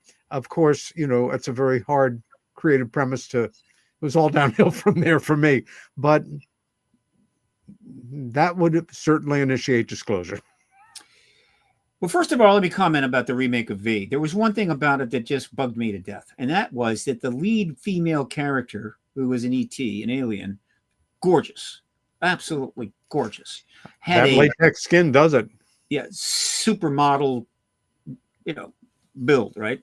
Even the one in the 80s, very attractive. Exactly. And there is no way that there's a reptile in there. Okay, give me a break. There is no way that there is a reptile. Now, I could see somebody. In your opinion, Steve, not heard. So, look, I can actually simplify it. The ETs have done a lot of stuff. We know a lot about them, but they have not literally done whatever it took to force a disclosure. However, I think we are seeing that change. And what I mean by that is this. Most people in the field know what a UFO flap is. I mean, most people, I think, maybe have heard of it, though I don't even know why it's called flap. I need to research that, but whatever, it's called a flap. And a UFO flap is a lot of sightings over a period of time to a lot of people, just a lot, an unusual amount of sighting. They call it a flap. Okay. All right. And over the years, we've had a number of them, right? But you have to, you do the research. MUFON, Newfork, they can kind of tell you when the flaps came. But there's one flap that's particularly notable, probably the most famous flap of all time. And that is 1952 July, over my head right here in Washington, right? Yeah. Over the Capitol, over the White House. Yeah. You got lights flying around. I say lights, balls of light, plasma balls, whatever the hell you want to call them. Almost certainly the same thing that was flying in World War II that was called the Foo Fighters. Foo is French for fire. And they were balls of light following the planes. They weren't just hanging out. They were following the planes around, and anything that's moving around in an intelligent, orchestrated way is essentially an intentional thing, and it's not us. And if it doesn't have a pilot, it's a drone. If it does have a pilot, it's not a drone. It's that simple. A drone is simply something, a leaf falling is not a drone, but any object that is controlled, right, and moving around that doesn't have a pilot in it is a drone. If it's being controlled remotely, still a drone. Okay, so 5 years after Roswell, and about 7 years, well, not long after the war, we had these where these balls, the plasma balls, were following planes in all of the theaters: German planes, Japanese planes, U.S. planes. We knew about it. It was reported, but it's not like it was going to get a lot of attention because you see there was a war going on. Yeah. They turned up over Washington for 11, 12 days. There was nothing the government could do about it. Nothing. They were there. They sent up, I think, a plane or two, but overall it's pointless. They didn't shoot them down, couldn't shoot them down. And so they're just flying around. Scared the hell out of everybody in the government. I don't know about the public. They were filmed. There were photographs. I do not know if any actual photograph or film is in the public domain now. There are some definitely renditions that are almost rendered to look like a photograph, and there's a film out there which I think is also rendered. But those photographs do exist. It's just that everybody didn't have an iPhone on them back in 1952, and so this and this is what triggered the Robertson panel. They had to do something. They realized that they're not going away. In fact, they're flying over the Capitol, and we can't do anything about it. And so they had a nice panel together, a bunch of white guys, all CIA, and decided, hey, very lengthy report. You can find it online, and they very, very serious. And they looked at this and that and everything else and concluded two very significant things. One, doesn't pose a threat. It's easy to forget that that's what the panel said. But the public's interest in it poses a threat. And we've got to quell that interest. And thus by educating them. No, by bullshitting them. And so it's like that was the formal beginning of the truth embargo. Yeah. All right. So that was a very significant flap. And so guess what? Obviously, the whole disclosure process has made tremendous strides in the last 7 years. It's just churning along. Excellent. All right. And then all hell starts breaking loose. Middle East, Ukraine war, pandemic, and whatever else. Kind of making it tough, little headwind there, right? We've never really gone backwards since 2017, but there's been a lot of headwind, a lot of stalling. I get that. All right. And of course, the political situation is getting tricky, but the nuclear threat issue is really getting problematic. In fact, they just moved the clock 1 second. I don't know what. They should have moved it more than 1 second, but they made the point. Okay, it was 90 seconds, closest ever. Now it's 89. Yeah. And so we really have been on the edge of a nuclear war. Remember, one nuke in one theater of battle, that's a nuclear war. Never been closer. And so, guess what? About 3 months ago, something started happening. There had been aspects of this going back several years. including stuff going around our ships. I'm not talking about the Nimitz thing. I'm talking about things flying around our destroyers out in the Pacific at night, just going around and around, which we know about because apparently some of the sailors had iPhones and they didn't delete the video. And so that turned up. And we noted that, but it's all part of the background noise. But it's pretty aggressive, isn't it? And so that may have been the beginning of what became the biggest UFO flap of all time. Because again, we just moved on, background noise, but then something happened. On May the 17th, the very first hearing since 1968 was held, subcommittee of the Senate Intelligence Committee. Or the House Intelligence Committee. I forget which one. Whatever. That's when Moultrie and Bray came in to kind of report what the UAP task force was up to. Okay, no problem. Softball questions, nothing big, but there were some interesting moments, particularly when Gallagher mentioned Malmstrom to Bray, and he didn't know what he was talking about. And people were unhappy. Hey, I was happy. It was the first hearing with people coming forward to committee since 1968. But in the middle of that hearing, something happened that really got my attention. They brought up the video that we had seen online, some stuff turning around of the destroyer in the Pacific at night off the coast of San Diego with all this stuff going around. Right? Drones, they said, drones. And I'm going, yeah. When I first saw it, what caught me? What impressed me about it? Not how obvious they were, but there was something going on. What caught me is that there's no question what happens. They have guns on this ship that could fire 3,000 rounds a minute. They blow them out of the sky. Absolutely. Gone. If you're the commander of a Navy ship and you've got stuff flying around your boat and you think it's a drone can sink a ship. Drones are blowing up tanks all over the Ukraine, have been for years. They're the future of modern warfare. And you're the commander of a Navy ship and you're just going to let it go on? No, it has to blow them out. They didn't do it. Why didn't they do it? Well, I didn't know. And then we moved on. And then that video turns up at that May 17th hearing in 2022. Why did they bring it in? What was the point of bringing that in? They didn't need to do that. They talked about the gimbal and whatever, but then they show this video. And Bray debunks it. Not very successfully. They point out camera angles. I mean, it makes it look like a V, whatever the hell. Debunks it. And they moved on. But I kept asking myself, why did they bring that video in? And finally, the answer was clear to me. That video is getting around the internet, as everything does now. People are seeing it all over the world. That's a problem. Because more and more people are seeing that going, why didn't you shoot that stuff down? It was becoming a problem. And so they said, here's how we'll deal with it. We'll bring it into the hearing, the first one. Everybody's watching it. Bray's going to debunk it. Problem solved. And we moved on. Well, about 3 months ago, something changed upstairs. And we're not talking about drones. We're talking about plasma balls or balls of light, essentially. Can vary in size, but they started turning up over military bases in numbers. All right, lots of them.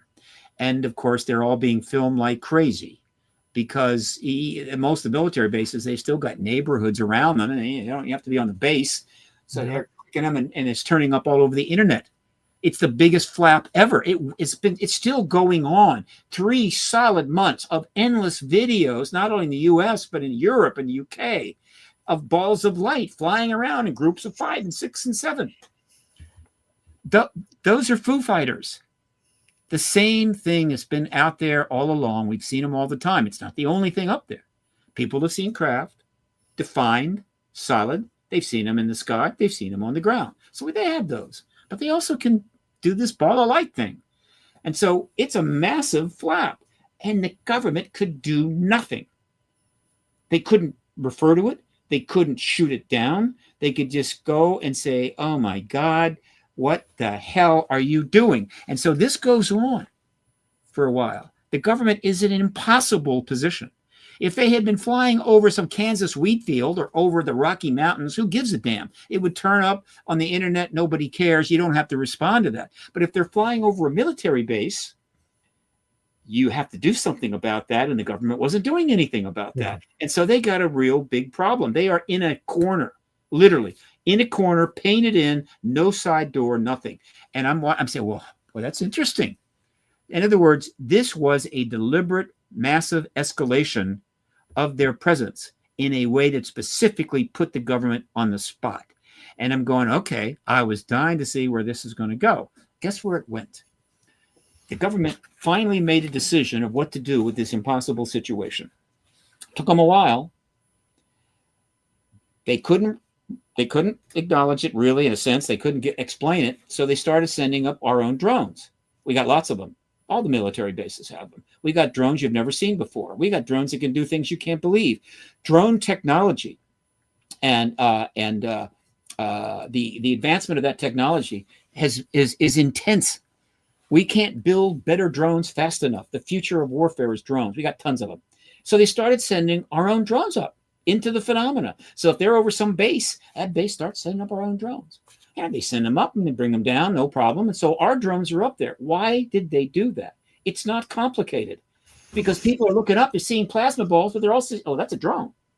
Got the lights here and everything. I can see the size of a car. That's a drone. They're seeing drones. And so very quickly, the government was able to start referring to drone swarms. So now what the phenomena is now a drone swarm. That's the event. Now, what have they done? By putting our own drones up there and being able to say, well, clearly it's a drone swarm, that, of course, grandfathers in all the lights, right? There must be drones too. And so it's just drones. Okay, that was the best they could do. And believe me, it wasn't enough. And so this goes on and this goes on. It's all over the friggin' internet. It's all over Twitter and X and everything. And I'm going, oh, this is great. How's the government going to handle this? And finally, it comes to kind of a head. I forget how long ago. It's been a few weeks. But the spokesperson, one of the key people speaking for the Pentagon, is a gentleman named Kirby. And so he had to go out and face the media.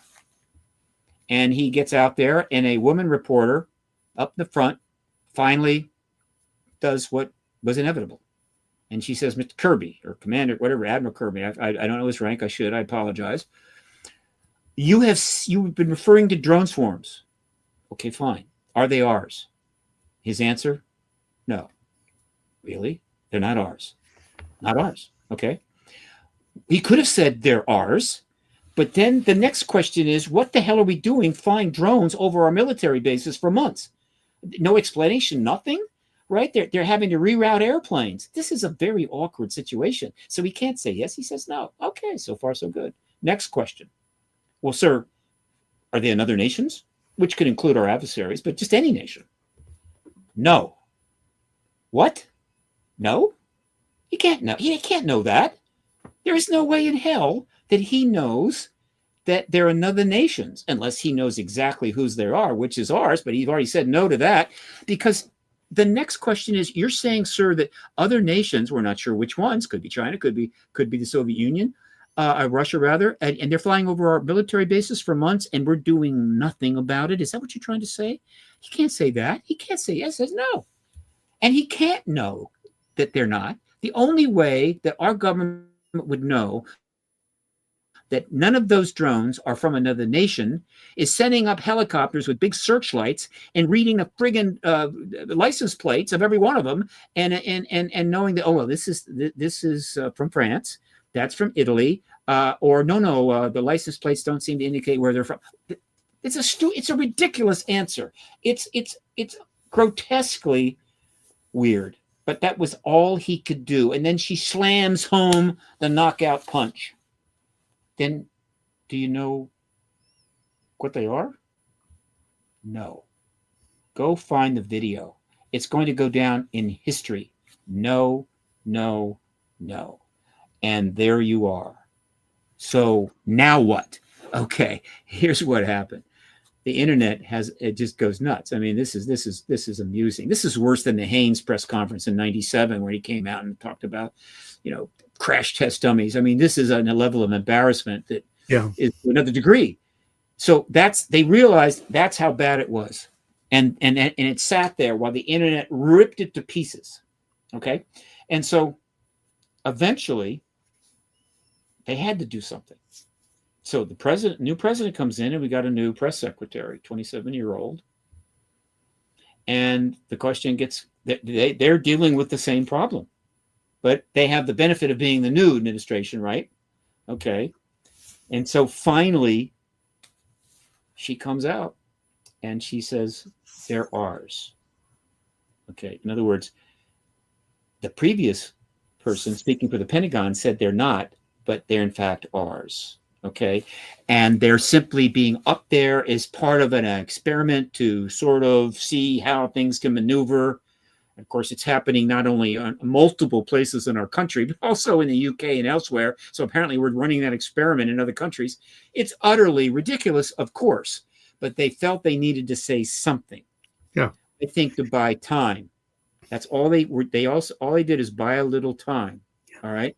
And so what I believe we are seeing is exactly what you were referring to. The ETs have had enough. This has got to end. Right? It's time to wrap this up. We're almost there.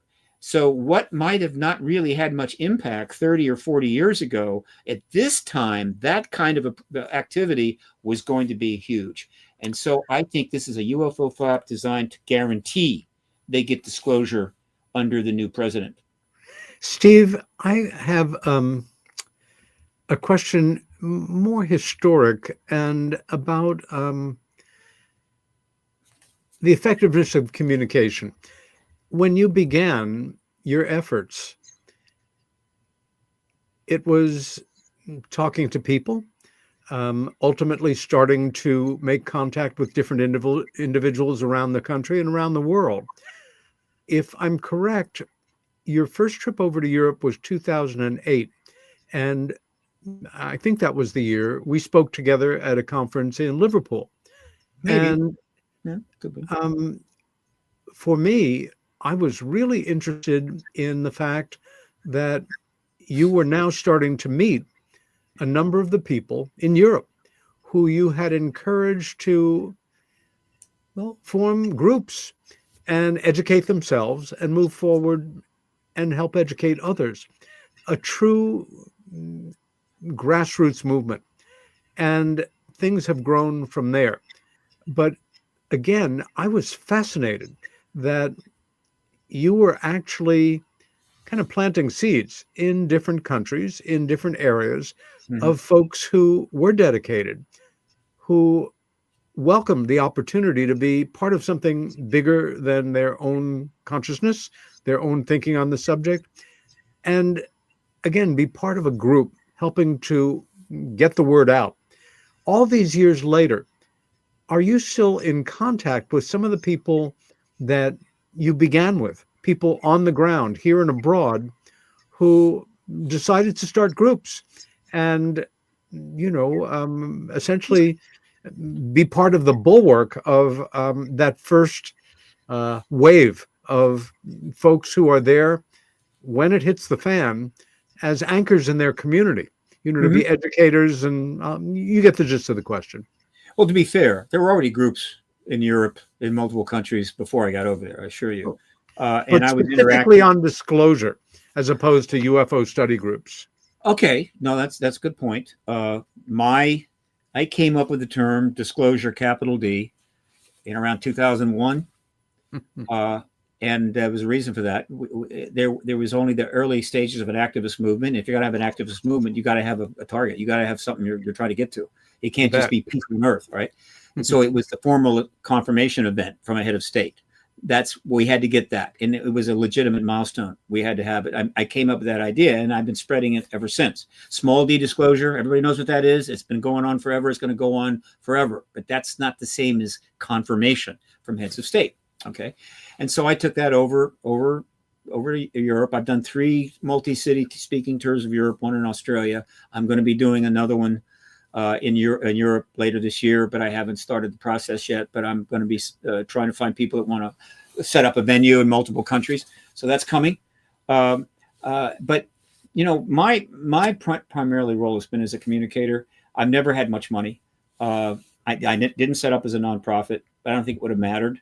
Now I am a nonprofit about 5 months now, and I can get tax deductible donations, but I've never had much money. I didn't have the ability to do the things that some people do. And I didn't have whatever. I didn't have the energy or the skills to be able to, do the work, and then also go over here and make some money. And of course, I missed out on crypto. And so I've been a communicator, trying to communicate this to regular people, not speaking to the academics, God bless them, who don't want to hear about it anyway. And so that's why, as of now, I've done, again, the 3 speaking tours of Europe, 1 in Australia. I'm now easily around 2,000 interviews, which I could only reach because of the podcast. My podcast, got me over the top there. And I've got about 40,000 followers on Twitter. I've got about 10, 12, 20,000 email list. And so I've been communicating basic information for all this time to try to reach out to regular people and help them understand what's going on, because it's really a mess. It's very complicated. So I try to make it understandable, try to keep it centered, grounded, and so forth. That's been what I could do. If somebody were to pop me $100,000, believe me, there's a lot of other things I could do. But short of that, communication you can do. It's cheap. The internet is free, basically. The social media is free. Podcasting and talking, free. And so that's what I am. And I'll continue to do that. And the disclosure, I set up the Exopolitics World Network, and we had a whole bunch of sites, and every country had a site and so forth, and that's kind of like diffused, but still helping people network using the media, now using the social media, and now of course the issue is all over social media, but it's a more of a consistent grinding kind of thing, and I'm good at that. That's my thing. So I'm still getting the message out.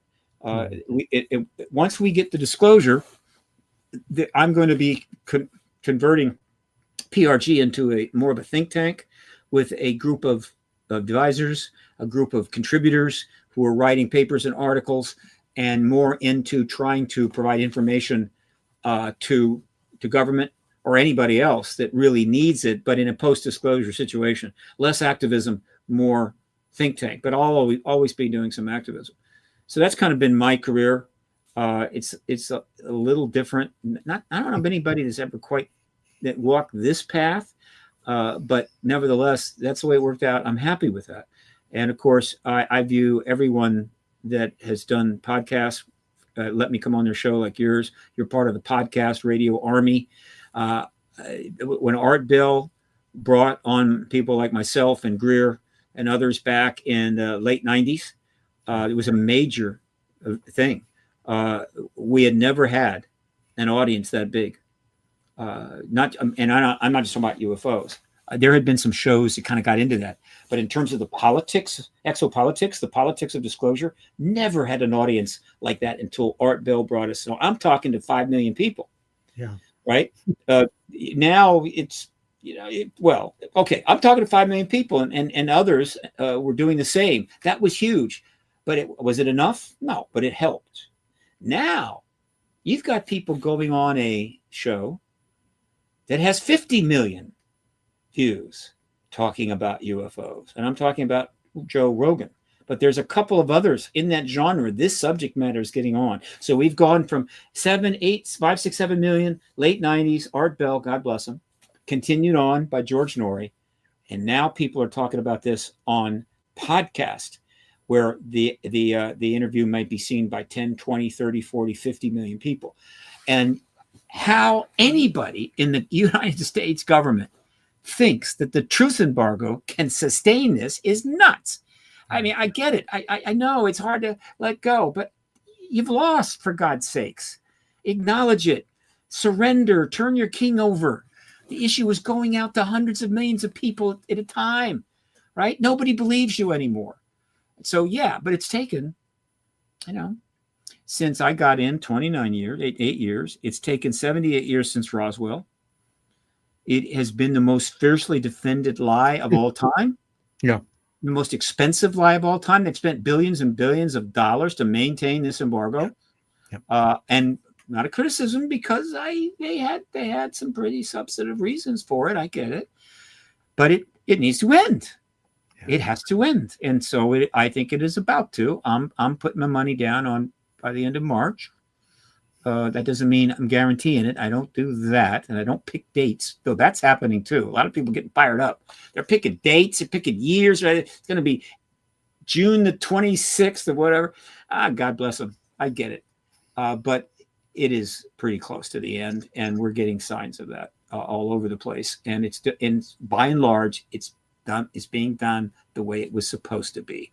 Giant public awareness, appropriate legislation, congressional hearings and witnesses and testimony, entities being set up like Arrow, like the UAP group at the NASA, all the proper stuff, and then setting up a president to disclose.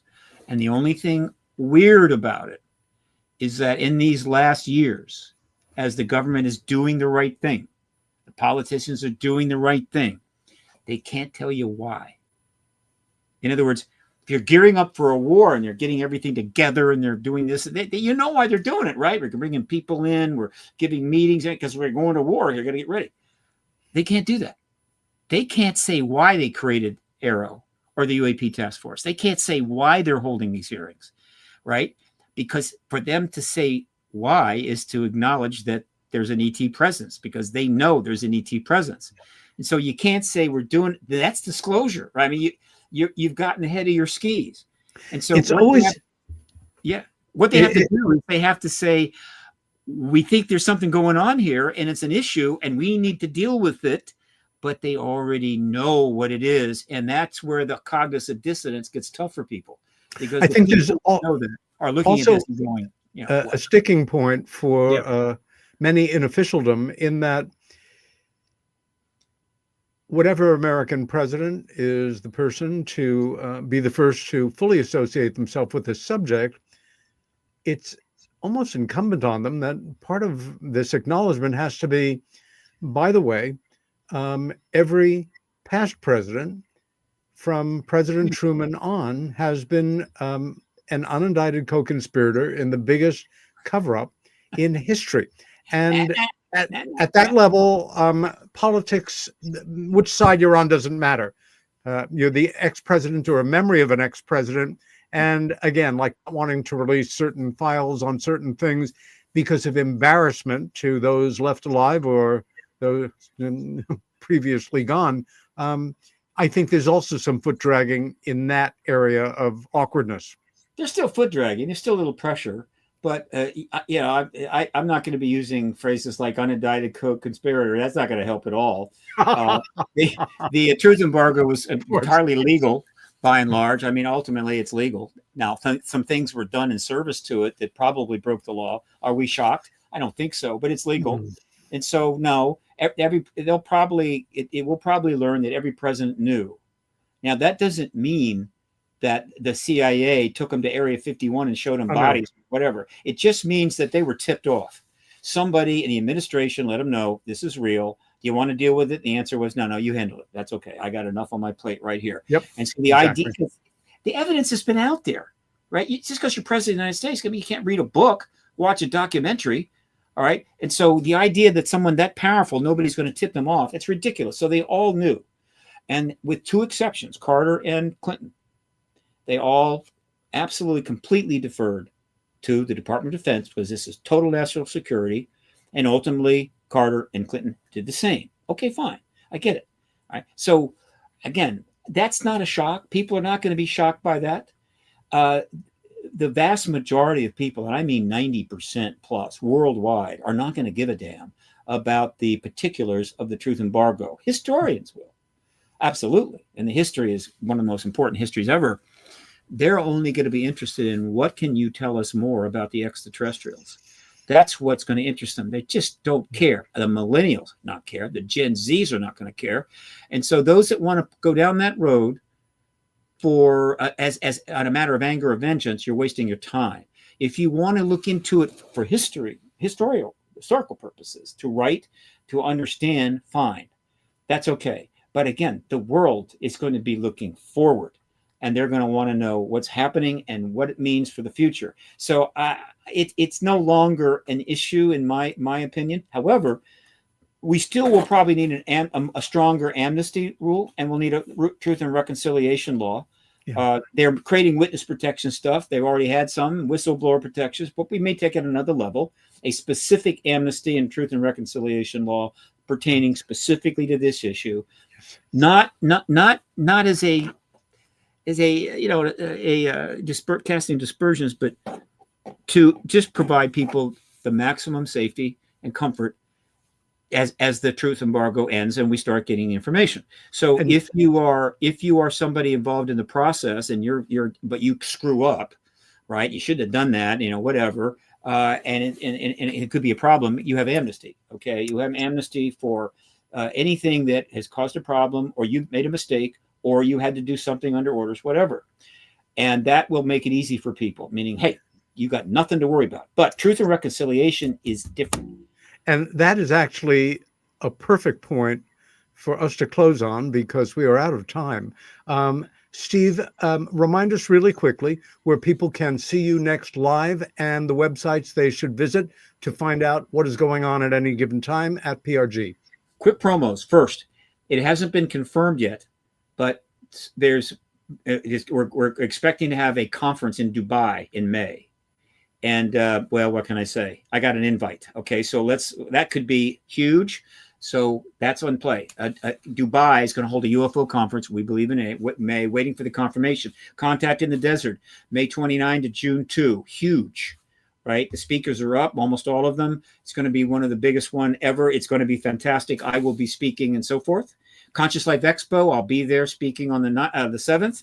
It goes 7 to 9, Hilton Hotel. And there are other conferences. I have them. Well, they're not up on my site yet, but I put out an update listing. And I have to cut us off there. Steve Bassett, always a pleasure. Have you back in the spring, see where we stand. Peter Robbins, Meanwhile Here on Earth is the show. Stay well, stand up for what you believe in, and see you next week. Thank you.